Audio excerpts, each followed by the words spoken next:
दोस्तों,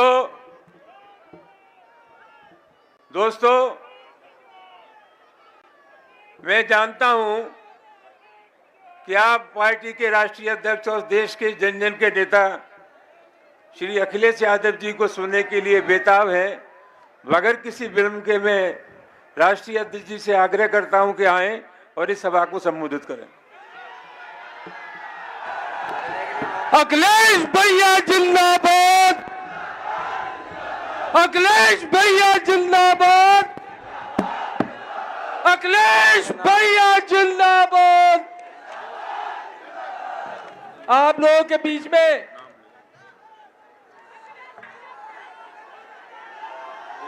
अखिलेश भैया जिंदाबाद,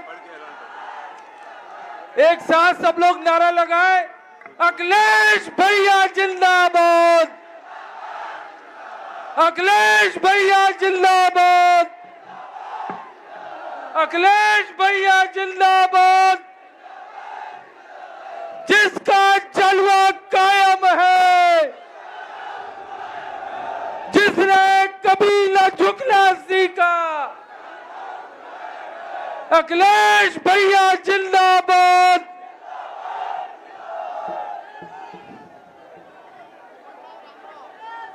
मंच पर हमारे साथ समाजवादी पार्टी के बहुत ही वरिष्ठ नेता, राज्यसभा में सांसद आदरणीय रामलीला सुमन जी, हमारे दोनों गठबंधन के प्रत्याशी जो कांग्रेस के प्रत्याशी हैं फतेहपुर सीकरी के, इंडिया गठबंधन के कांग्रेस पार्टी के प्रत्याशी रामनाथ सिकरवार जी, दूसरे आगरा शहर से समाजवादी पार्टी के इंडिया गठबंधन के प्रत्याशी सुरेश चंद्र करदम जी, मंच पर उपस्थित पूर्व एमएलसी उदयवीर सिंह जी, पूर्व विधायक रंजीत सुमन जी, श्याम कुमार करुणेश जी, हमारी पार्टी के जिलाध्यक्ष जी, कांग्रेस पार्टी के अमित दिवाकर जी, सुमित वैभव, देवेंद्र सिद्धार्थ, आम आदमी पार्टी के अध्यक्ष,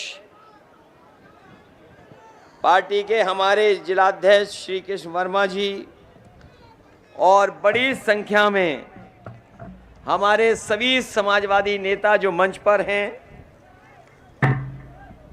और इस चुनावी जनसभा में उपस्थित हमारे सभी आदरणीय बुजुर्ग, बड़ी संख्या में नौजवान साथी पत्रकार बंधुओं, मैं आज आगरा के इंडिया गठबंधन के दोनों लोकसभाओं के उपस्थित सभी साथियों का बहुत बहुत धन्यवाद और आभार प्रकट करना चाहता हूं। इस बार जो चुनाव होने जा रहा है, ये विशेष चुनाव हो रहा है और सबसे अच्छा तो ये लग रहा है कि लोकतंत्र का असली चुनाव तो आगरा में दोनों लोकसभाओं में हो रहा है, जहां जनता खुद ही प्रत्याशियों को जिताना चाहती है। शायद ऐसा चुनाव हम लोगों ने पहले कभी नहीं देखा होगा कि जनता सब कुछ भूल करके, अपने बीच की सब दूरियां खत्म करके एक दूसरे का साथ और सहयोग दे रहे हैं। और ऐसा लग रहा है कि जो तीसरे चरण का चुनाव होने जा रहा है, हमारे यहाँ के लोगों को पता लग गया है कि किस तरीके से पहले दूसरे चरण में पश्चिम के लोगों ने इंडिया गठबंधन को जीत दिलाने का काम किया है। मुझे भरोसा है कि यहाँ पर भी तीसरे चरण के चुनाव में इंडिया गठबंधन सबसे अच्छे वोटों से जीत करके जा रहा है। मुझे याद है जब यहाँ पर कांग्रेस पार्टी की यात्रा आई थी, आगरा में मैं अपने सभी नेताओं का और यहां पर उपस्थित सभी कार्यकर्ता साथियों का मैं विशेष धन्यवाद इसलिए दूंगा कि जिस समय यात्रा आगरा से होकर के आगे जा रही थी, सबसे ऐतिहासिक स्वागत अगर कांग्रेस पार्टी का यहां पर किसी ने किया तो समाजवादी और कांग्रेस पार्टी के लोगों ने मिलकर के स्वागत किया था। और उसका परिणाम यह हुआ कि हवा और माहौल इंडिया गठबंधन के पक्ष में बन गया। ये लोग जो विरोधी लोग आ रहे हैं बीजेपी के, बताओ इनके 10 साल के कार्यकाल में क्या किसी के जीवन में कोई बदलाव आया है? ये वही भारतीय जनता पार्टी के लोग हैं जिन्होंने झूठी बातें और वादे झूठे किए। पहले तो किसानों से कहा कि तुम्हारी आय दोगुनी हो जाएगी। हमारे किसान भाई भी होंगे, उनके परिवार से जुड़े लोग भी होंगे। बताइए क्या किसानों की आय दोगुनी हो गई? और ये नौजवान जो बड़ी संख्या में खड़े हैं, इस सरकार ने कहा था कि हर साल 2 करोड़ नौकरी देंगे। ये तो सब बेरोजगार नौजवान खड़े हैं, नौकरी नहीं मिली। ये वही नौजवान हैं जो नौकरी और रोजगार के लिए मौका ढूंढ रहे हैं कि कब उन्हें रोजगार या नौकरी करने का मौका मिलेगा। और बीजेपी की सरकार का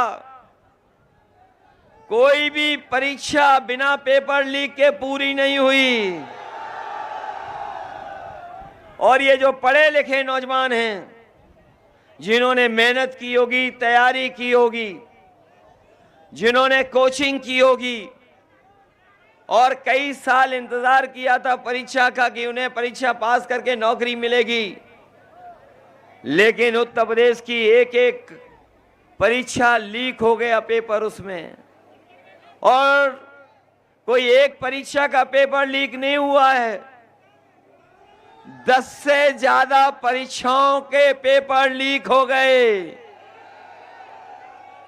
ये जो सरकार वाले हैं दूसरों को कह रहे हैं कि उन्हें गीला हो जा रहा है, न जाने क्या क्या बातें कह रहे हैं। ये बताओ इस सरकार में लीकेज कहां पर है? इस सरकार में लीकेज कहां है जो सब पेपर लीक हो रहे हैं? कहीं तो लीकेज होगा, तभी तो पेपर लीक हो रहे हैं। मैं अपने नौजवानों से कहना चाहता हूं, फार्मूला याद रखना। इस सरकार ने 60 लाख बच्चों का भविष्य छीना है। नौकरियां जिनको नहीं दी पेपर लीक से 60 लाख बच्चे दुखी हैं, परेशान हैं, उनके भविष्य में अंधकार कर दिया पैदा। अगर 60 लाख बच्चों की परीक्षा नहीं हो पाई और अगर उनके माँ बाप को भी जोड़ दें तो एक घर में 3 वोट इनके खिलाफ हो गए। और अगर 60 लाख का हिसाब लगाएं तो पूरे उत्तर प्रदेश में 1 करोड़ 80 लाख वोट खिलाफ हैं। और यही 1 करोड़ 80 लाख को अगर हम 80 लोकसभाओं से भाग दे दें तो बताओ हर लोकसभा में 2,25,000 वोट कम हो गया कि नहीं हो गया? कहां से भरपाई करेंगे? कोई रास्ता नहीं है इनके पास। और मैं देख रहा हूं हमारे एक प्रत्याशी तो फौजी हैं, फौज के लोग भी हमें दिखाई दे रहे हैं। मैं अपने नौजवानों से कहना चाहता हूं जो तैयारी करते हैं फौज की, जो फौज की तैयारी करके फौज में भर्ती होकर के वर्दी पहन करके सीमा की रक्षा के लिए कसम खाते हैं, मैं उन नौजवानों से कहना चाहता हूं कि समाजवादी पार्टी और इंडिया गठबंधन कभी अग्निवीर जैसी नौकरी को स्वीकार नहीं कर सकता है। जब भी इंडिया गठबंधन की सरकार बनेगी, इस अग्निवीर व्यवस्था को खत्म करने का काम करेंगे।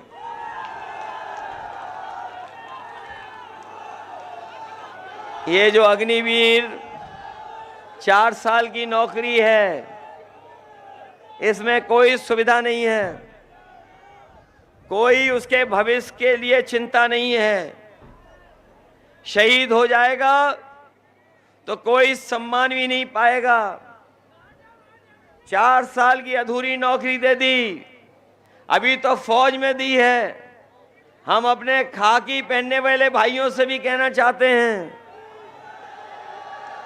ये बीजेपी की सरकार आ गई तो अग्निवीर तो 4 साल की नौकरी थी, इन खाकी वालों की 3 साल की नौकरी हो जाएगी।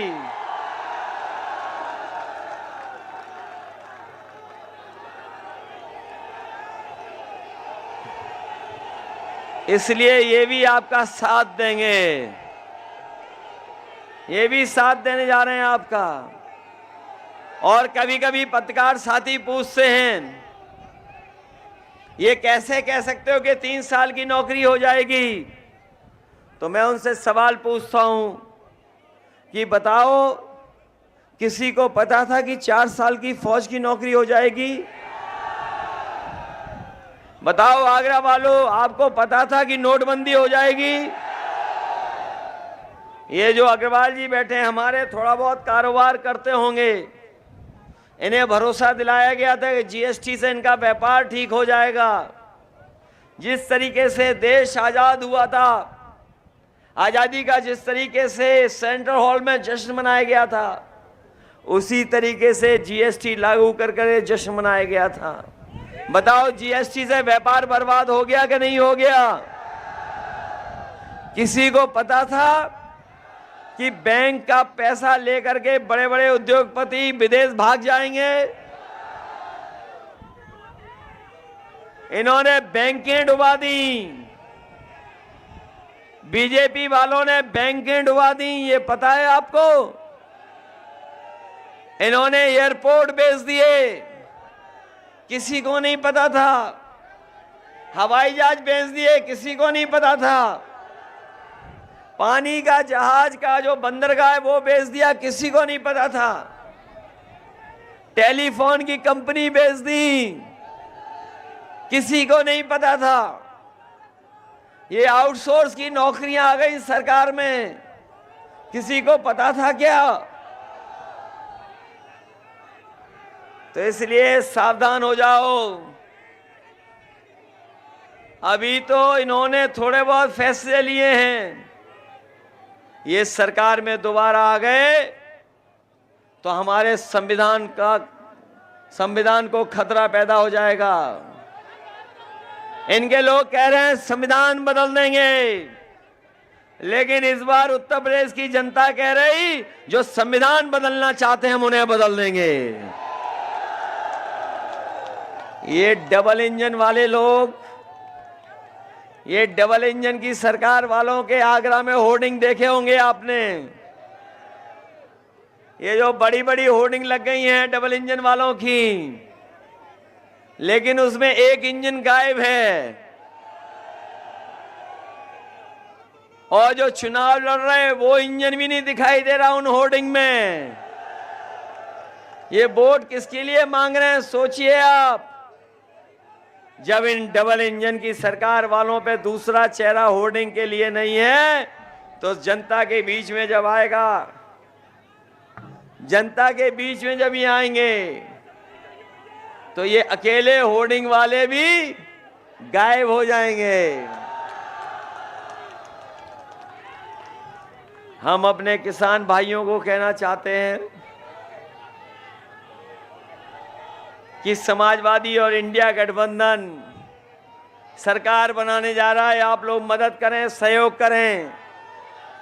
ये जो उद्योगपतियों का कर्ज माफ हुआ है 16 लाख करोड़, ये लगभग 16 लाख करोड़ उद्योगपतियों का कर्ज माफ किया है बीजेपी ने। हम लोगों की सरकार बनेगी तो अपने किसानों का कर्ज माफ होगा, पूरा का पूरा कर्ज माफ होगा। न केवल कर्ज माफ करेंगे बल्कि अपने गरीबों को राशन भी गुणवत्ता के साथ देंगे। जो लोग साथी जानते होंगे, राशन जो मिल रहा है वो किसी लायक राशन नहीं है। पिछली बार जब इन्हें वोट चाहिए था तो बताओ, रिफाइंड तेल दे रहे थे, चना दे रहे थे, नमक भी दे रहे थे। बताओ अब क्या दे रहे हैं? क्या दे रहे हैं अब? इसलिए समाजवादी पार्टी ने तय किया है, जिस तरीके से संपन्न लोग शहर में पैकेट का स्वादिष्ट और पौष्टिक आटा खाते हैं, तो राशन को भी और राशन की गुणवत्ता को भी अच्छा करेंगे और पौष्टिक आटा के साथ साथ डाटा भी फ्री देंगे। और डाटा इसलिए फ्री दे रहे हैं क्योंकि आजकल बिना डाटा के कुछ चल ही नहीं रहा है। आजकल डाटा से ही सब कुछ हो रहा है।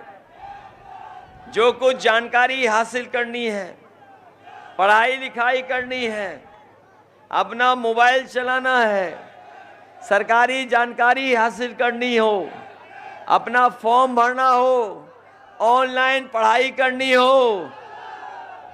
याद है आपको, जब कोरोना था, जब स्कूल कॉलेज बंद हो गए थे, जो संपन्न लोग थे उनके घर परिवार के बच्चों का साल खराब नहीं हुआ, लेकिन गरीब परिवार के बच्चे जिनके पास साधन नहीं था, जिनके पास कंप्यूटर नहीं था, लैपटॉप नहीं था, अच्छा मोबाइल नहीं था, उनका 1 साल 2 साल चला गया। अभी बिल गेट्स आए थे और प्रधानमंत्री से बात कर रहे थे, कह रहे थे कि हम ये डिजिटल डिवाइड नहीं होने देंगे। ये टेक्नोलॉजी की वजह से जो भेदभाव पैदा हो रहा है अमीर और गरीब के बीच में, ये नहीं होने देंगे। हमें खुशी है समाजवादियों को कि एक समय पर जो हम लोगों ने लैपटॉप गरीबों को दिए थे वो आज भी चल रहे हैं। और अपने नौजवानों गूगल करके चेक कर लेना, हम लोगों ने तो 7 साल पहले दिए थे, लेकिन अमेरिका के कई शहर हैं वो अपने गरीब लोगों को सरकार की तरफ से फ्री लैपटॉप दे रहे हैं। सोचो 7 साल पहले हम लोगों ने दिया था, वो आज काम अमेरिका में हो रहा है। लेकिन इस सरकार ने समाजवादियों से नकल तो की। हमारा लैपटॉप इतना बड़ा था, इनका मोबाइल इतना हो गया। अगर ऑन करने में हम और नेताजी दिखाई देते थे तो इन्होंने जो पेपर लीक करते हैं उनकी अपनी फोटो लगा दी उनमें, और यूं उंगली घिसते रहो, चलता ही नहीं है। बताओ नौजवानों के साथ धोखा हुआ क्या नहीं हुआ? इसलिए हम नौजवानों से कहना चाहते हैं, ये केवल हमारा आपका चुनाव नहीं है, हमारे आपके भविष्य का चुनाव तो है ही है, लेकिन आने वाली पीढ़ी के भविष्य का चुनाव भी है। ये चुनाव ऐसा है कि अगर बीजेपी के लोग जीत गए तो बाबा साहब भीमराव अंबेडकर जी का बनाया हुआ दुनिया का सबसे शानदार संविधान ये बदल देंगे। बताओ इन्हें बदलने दोगे संविधान क्या? इसीलिए मैंने कहा कि 2024 का चुनाव संविधान मंथन का भी है। एक तरफ वो लोग हैं जो संविधान की रक्षा करना चाहते हैं और दूसरी तरफ वो लोग हैं जो संविधान के भक्षक लोग हैं। बताओ संविधान की रक्षा करोगे क्या नहीं करोगे? ये संविधान हमें न्याय दिलाता है, ये संविधान हमारी रक्षा करता है, ये संविधान हमें अधिकार दिलाता है, ये संविधान हमारे लिए संजीवनी है। इसलिए इस संविधान को हम बदलने किसी कीमत पे नहीं देंगे। जो लोग बदलना चाहेंगे हम उनको बदलने का काम करेंगे। इसलिए हम लोगों ने पीडीए परिवार बड़ा कर दिया। ये घबराए हुए पीडीए परिवार से, इन्हें समझ में नहीं आ रहा कि क्या मुकाबला करेंगे। हमारे आगरा वालों बताओ, जो समाजवादियों ने काम किए थे वो आज दिखाई देते हैं कि नहीं दिखाई देते हैं? यही आगरा से लखनऊ तक पहले न जाने कितना टाइम लगता था। प्रिंस कितना टाइम लगता था? पहले 6 घंटा लगता था, और अब अगर प्रिंस को वो दे दो स्टीयरिंग तो 2.25 घंटे में पहुंच जाते हो। सड़क बनाई, बाईपास दिया, मेडिकल कॉलेज ठीक किया, बजट दिया, एम्बुलेंस दे दी, और इन्होंने एम्बुलेंस खराब कर दी। 100 नंबर दिया पुलिस को, रिस्पांस सिस्टम। सरकार ने 112 कर दिया। सरकार ने नंबर बढ़ा दिया, 100 से 112 कर दिया। पुलिस को लगा कि उन्हें भी रेट बढ़ा देना चाहिए। बताओ 100 नंबर खराब कर दी कि नहीं खरा दी? और ये लोग जो ईमानदार बन रहे थे, बताओ इनके ईमानदारी का पर्दाफाश हो गया कि नहीं हो गया? इलेक्टोरल बॉन्ड के बारे में तो जान गए होगे आप। हम आप लोग किसी को चंदा देते हैं तो 1000, 2000, 5000, 50,000, कोई संपन्न होगा तो 1 लाख दे देगा। लेकिन सोचो, बीजेपी ने बताओ कितना पैसा वसूला। किसी से 1600 करोड़, किसी से 1000 करोड़, किसी से 500 करोड़, किसी से 400 करोड़, किसी से 200 करोड़। और जिसका ये हमें और आपको वैक्सीन लगवा रहे थे, बताओ वैक्सीन वालों से भी पैसा वसूल लिया कि नहीं वसूल लिया? भाई हम तो बच गए वैक्सीन से, आप बच पाए कि नहीं बच पाए? सोचो कैसी सरकार है। वैक्सीन लगाने वालों से पैसा वसूल लिया इन्होंने। बताओ जब से इलेक्टोरल बॉन्ड आए हैं तब से बीजेपी का बैंड बज गया कि नहीं बज गया? और जो लोग 2014 में आए थे, 24 में इनको विदा कर देंगे। यूपी वाले स्वागत भी अच्छा करते हैं, लेकिन जब विदाई होगी आगरा से तो बैंड बाजे के साथ विदाई होगी। बताओ इनकी विदाई करोगे कि नहीं करोगे? ये महंगाई बढ़ाने वाले लोग, भ्रष्टाचार बढ़ाने वाले लोग, इनकी विदाई करोगे? और जो लोग जानते होंगे आगरा के बारे में, न जाने क्या दिक्कत है बीजेपी के लोगों को कि आगरा की तरक्की को ये देख नहीं सकते। आगरा की तरक्की को ये देख नहीं सकते। बताओ पिछले 10 साल से आगरा को बर्बाद कर दिया कि नहीं कर दिया? और मुझे याद है दिल्ली वालों ने जब पहला भाषण दिया था, जब आगरा में आकर के पहला भाषण दिया था, तो इन्होंने कहा कि टूरिज्म की वजह से $1 ट्रिलियन की इकोनॉमी हो सकती है। लेकिन जो आंकड़े बताते हैं, जो सच्चाई के आंकड़े हैं, इनकी नफरत भरी राजनीति की वजह से इस मोहब्बत भरे शहर का कारोबार कम हो गया। 50% टूरिस्ट कम हो गए, अब नहीं आते यहाँ पर। बड़े बड़े होटलों के कमरे खाली रह जाते हैं। जो एयरपोर्ट बनाया भी वो फौज से उधार पे चलाते हैं, इनका अपना एयरपोर्ट नहीं है। कम से कम एयरपोर्ट पे सुविधाएं दे दें जिससे अंतर्राष्ट्रीय एयरपोर्ट के हिसाब से बन जाए और यहां से फ्लाइट आना जाना शुरू हो जाए। मुझे याद है आगरा के किनारे एक अंतर्राष्ट्रीय एयरपोर्ट में बनाना चाहता था। जगह थी, केवल ताजमहल से 15-16 किलोमीटर दूर थी। लेकिन सीधे 8-9 किलोमीटर थी। आगरा यमुना के उस पार, यमुना इस पार, आगरा के यमुना के उस पार इन्हें ज्यादा जमीन भी नहीं अधिग्रहण करनी पड़ती। लेकिन हमारी सरकार में इन्होंने एनओसी नहीं देखी। अगर एनओसी मिल गई होती तो अंतर्राष्ट्रीय एयरपोर्ट बन जाता। अब इंडिया गठबंधन की सरकार बनने जा रही है, आगरा में अपना अंतर्राष्ट्रीय एयरपोर्ट होगा आज, जिससे व्यापार और कारोबार बढ़ सके। मैं जानता हूं कि यहां पर क्रिकेट प्रेमी बहुत हैं नौजवान। हालांकि अब हम लेदर बॉल से नहीं खेलते हैं, उम्र के हिसाब से टेनिस बॉल से खेल रहे हैं। लेकिन आईपीएल के धूमधाम अलग तरह की है। हमें मौका मिला था, लखनऊ में हमने अंतर्राष्ट्रीय स्टेडियम बना दिया था। मैं अपने आगरा वालों को भरोसा दिला के जा रहा हूं, हमारी समाजवादियों की कहीं सरकार बनेगी, सबसे पहले अंतर्राष्ट्रीय अगर स्टेडियम कहीं बनेगा तो हमारा ये अंतर्राष्ट्रीय शहर में बनेगा, जिससे हमारे नौजवानों को अंतर्राष्ट्रीय स्तर की ट्रेनिंग और खेल हो सके। हम जानते हैं यहाँ के जूते का कारोबार, लेदर का कारोबार बहुत पुराना है। उस समय उद्योगपति और कारोबारी लोग हमसे मिलते थे, हमने सुविधाएं देना शुरू कर दी थी, बहुत सुविधाएं दी थी।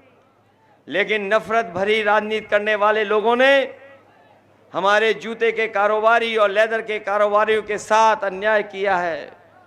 यहाँ का कारोबार दूसरे देश में जा रहा है, दूसरे शहरों में जा रहा है। इस कारोबार को खत्म करने की इन्होंने कोशिश की है।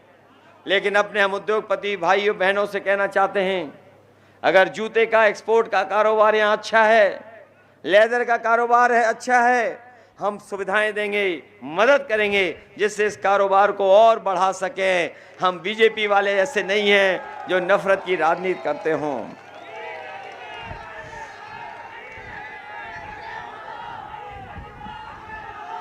ये बीजेपी वाले बोलते ही कड़वा हैं, इन्हें पेठे से कोई लेना देना नहीं है। मैं तो कहूंगा कि जब इनकी विदाई हो तो हम लोग चौराहे चौराहे पेठा बांटें, और हम भी यहां से पेठा भर करके लेंगे और लखनऊ में खूब बंटवाएंगे बीजेपी वालों के लिए। ये कारोबार या उद्योग या बिजनेस को इसलिए नहीं मदद करते हैं क्योंकि कारोबार हमें जोड़ता है। हम कारोबार में एक दूसरे से जुड़ जाते हैं। अगर हम कारोबार में देखें, जो लोग शामिल रहते हैं वो कई जाति धर्म के लोग एक साथ मिलकर काम करते हैं, क्योंकि कारोबार से हमारे सब लोग जुड़े रहते हैं, इसलिए ये कारोबार की मदद नहीं करते हैं। और अगर कारोबार से की मदद की होती तो ये सरकार जो चिल्लाती थी 1 डिस्ट्रिक्ट 1 प्रोडक्ट, बताओ आगरा के कारोबार के लिए इन्होंने क्या मदद की है? कोई मदद नहीं की। इसलिए अगर इन्होंने आपकी मदद नहीं की है तो इस बार इनको आप लोग हटाने का काम करना। ये हमारे संविदा के जो हैं सफाई कर्मचारी हैं, कहने को तो ये शहर स्मार्ट सिटी है, ये कहने को तो स्मार्ट सिटी है, लेकिन जब कभी भी हम लोग यहाँ की सड़कों से निकलते हैं तो देखते हैं कि नई भर्ती हो गई है कोई पुलिस की जो ट्रैफिक इंतजाम को देखती है। सड़कों पे हमें कोई नई भर्ती दिखाई देती है, कई बार लोग टकरा जाते हैं, जान चली जाती है। ये स्वच्छ भारत का सपना दिखाने वाले लोगों ने आगरा को अंतर्राष्ट्रीय शहर को कचरा और कूड़े करकट का शहर बना दिया। न नाला साफ कर पाए, और जो लोग कहते थे कि मां गंगा ने बुलाया है, जो लोग कहते थे मां गंगा ने बुलाया है, उन्हें मां यमुना की तो याद ही नहीं आ रही है। बताओ यमुना नदी सुखा दी कि नहीं सुखा दी? इस बार बीजेपी वालों को वोट से सुखा दो आप लोग। यमुना बर्बाद कर दी इन्होंने, सब नाले यमुना में डाल रहे हैं और यमुना नाला बन गई।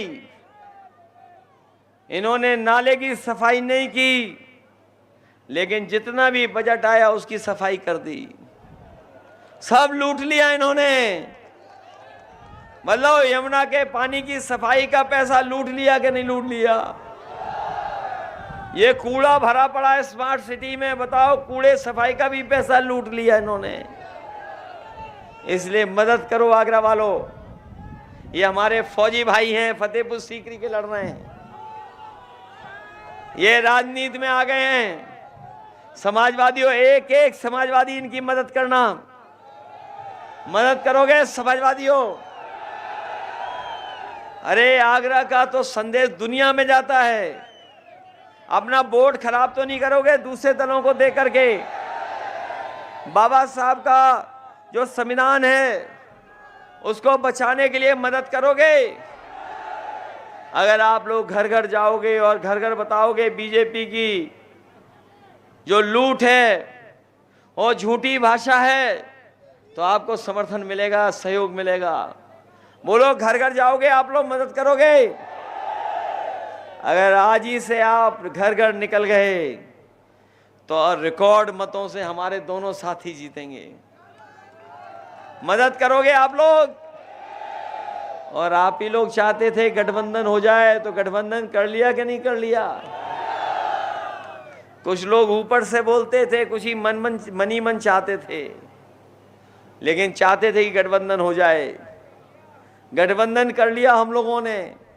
इसलिए इस गठबंधन का एक एक प्रत्याशी को आप लोग मदद करना, जिताना सब लोग। और जो जो बातें हम लोगों ने कही हैं उनको पूरा करेंगे। और ये लोग जो स्वच्छ भारत और सफाई कर्मचारियों को जब तक सम्मान नहीं मिलेगा, जब तक संविदा सफाई कर्मचारियों को हम विनियमितीकरण की तरफ नहीं ले जाएंगे, तब तक या ठोस कोई उनके लिए योजना नहीं बनाएंगे, तब तक हम सफाई कर्मचारियों से उम्मीद नहीं कर सकते कि वो हमारा ईमानदारी से काम करेंगे। जहां वो ईमानदारी से काम कर रहे हैं, लेकिन जो उन्हें सम्मान मिलना चाहिए, सरकार की जो सुविधाएं मिलनी चाहिए, वो नहीं मिल पा रही हैं। सरकार में आएंगे तो सफाई कर्मचारियों को बड़े पैमाने पर हम लोग विनियमितीकरण करा करके उनका भविष्य और उनके परिवार का खुशहाली के रास्ते पर ले जाने का काम करेंगे। इन्हीं शब्दों के साथ एक बार फिर अपने दोनों प्रत्याशियों के पक्ष में आपसे सहयोग मांगते हुए, मदद मांगते हुए कि इन दोनों साथियों को जिता देना, घर घर जाकर के वोट मांगना और घर घर से वोट निकलवा करके इन्हें जिता देना। बहुत बहुत धन्यवाद।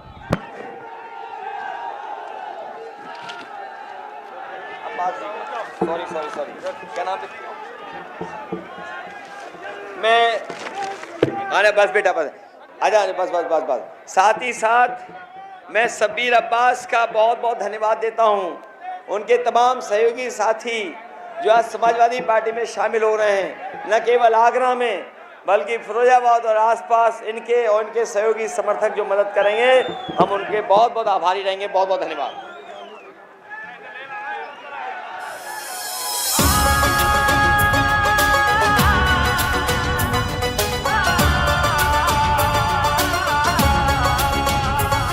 महंगाई ने तोड़ा, कहीं शहनाई ने तोड़ा मनोबल भारत का था जो वो तानाशाही ने तोड़ा।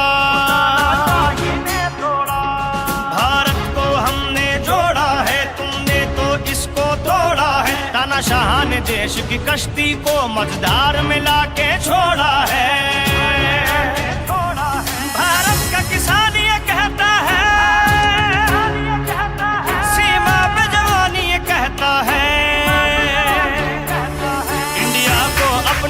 वोट दो गठबंधन को, तुम वोट दो इस देश की खातिर, वोट दो अखिलेश।